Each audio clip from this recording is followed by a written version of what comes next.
Style American at the Biografilm Festival, and with us we have Ed Lachman. How are you, Ed? Va bene.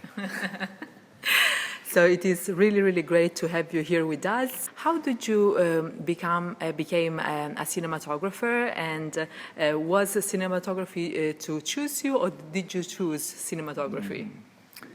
Well, I was in art school, and the idea of facing a blank canvas every day, and I knew enough through art history and studying painting how it takes years to create technique. And I took this appreciation course in film when I was going to Harvard at the time, and it was, we call it a gut course. It was like supposedly an easy course. And I got so taken with the idea that you could construct images to tell a story. And in fact, one of the films that really moved me was Umberto D by Vittorio De Sica. Oh. And then I saw Miracle in the Land, and I was so taken with the idea that you could construct images and tell a story, and they were found images, because in art school I was interested in the Dadaist and later the German Expressionists, and so I understood that images are created out of a political, social, economic context, and that you could do that in telling stories. So I made little films myself, and people always liked the way they look because I thought about painters. Every portrait I would do, I would think about a painter, how he would approach that image. Mm-hmm. And so people asked me, would I shoot for them? And I thought, well, that would be an easy way to learn how to make films, because it was an expensive medium back then. Sure, in 16 or Super 8. And I ended up being a cinematographer. I didn't intentionally become a cinematographer, and I've always made my own films. I did a film with Larry Clark, Ken Park, we co-directed, and I've done now a number of installations, and my photography is in museums and galleries. So I haven't given that up, but I really enjoy telling stories through images. And I say it this way, what makes cinema different than theater or literature? Yes. Because, well, it's seeing images. Mm-hmm. It's through the optics of a camera and lens, and through space and light and time, we create our stories. And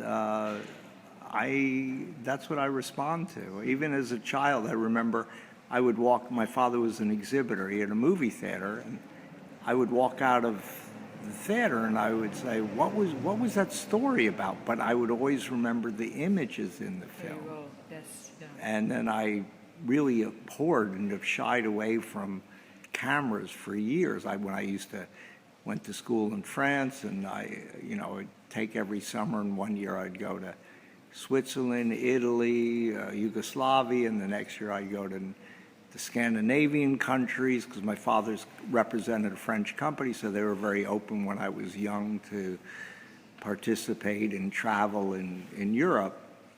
And I think that's why I responded to the European cinema, and also because it was telling stories that weren't just about, I call it video games and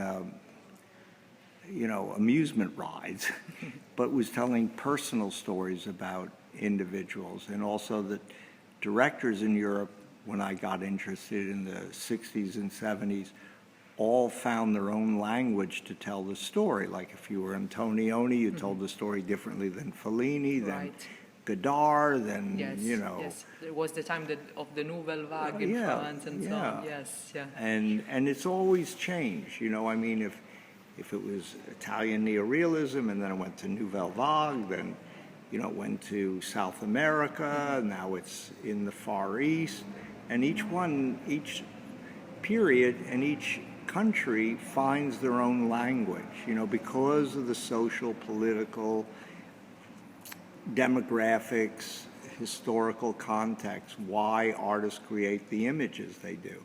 And so that really fascinated me, that you could do that in cinema. As cinematography is really a fundamental technique, like in order to build an image, like you can see very much the difference between the work of a cinematographer and of another one. So like, when you're watching a movie, tell me your vision. So what is like fundamental for you, like to do when you are building your image? Mm-hmm. Well, look, our images wouldn't be there without a director, a writer, and our actors. Yep. That's true. All right? But of course, we have our own fingerprints on it, too.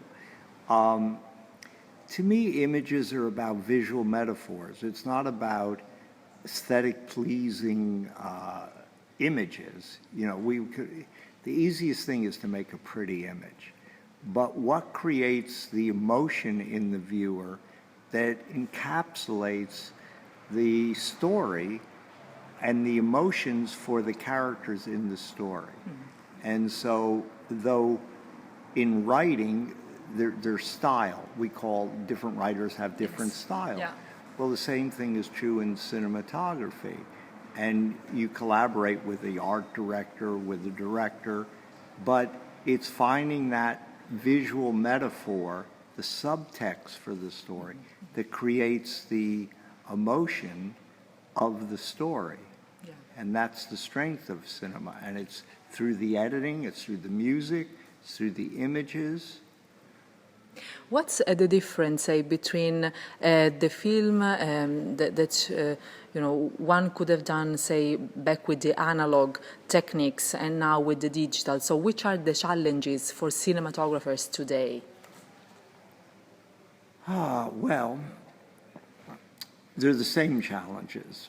But maybe now it's people think just because I have an image on a screen that's good enough. Mm-hmm.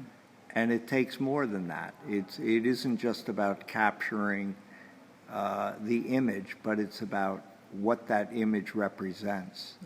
Mm-hmm. And in some ways, we had more control over the image. Now, everybody can see something on a screen, and even in the color correct, can get involved. So it becomes in some ways more difficult for us to control the image.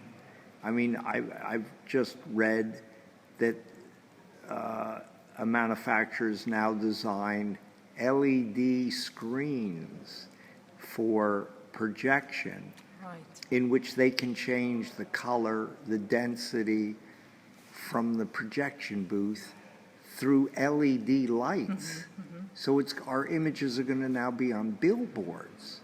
So slowly we are losing the control of our image. Mm-hmm. And though everybody says, well, you can do everything digitally in post, it's not the same. If you don't have the idea to begin with, mm-hmm, you're not going to make up for it in the post because you didn't have the idea to begin with. Absolutely. And for me, film has more depth, has more color separation, and the grain structure is, to me, more anthropomorphic because it almost is living like our skin on the surface of something.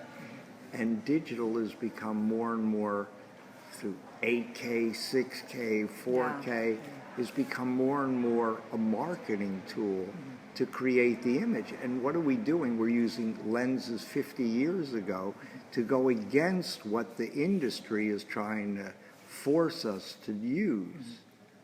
So I don't like to be a tech. I like to find what are the images and how they affect the viewer in telling our story. Yeah. Ed, thank you so much for being with us. It was absolutely an honor and a pleasure to have you with us. Great. Thank you.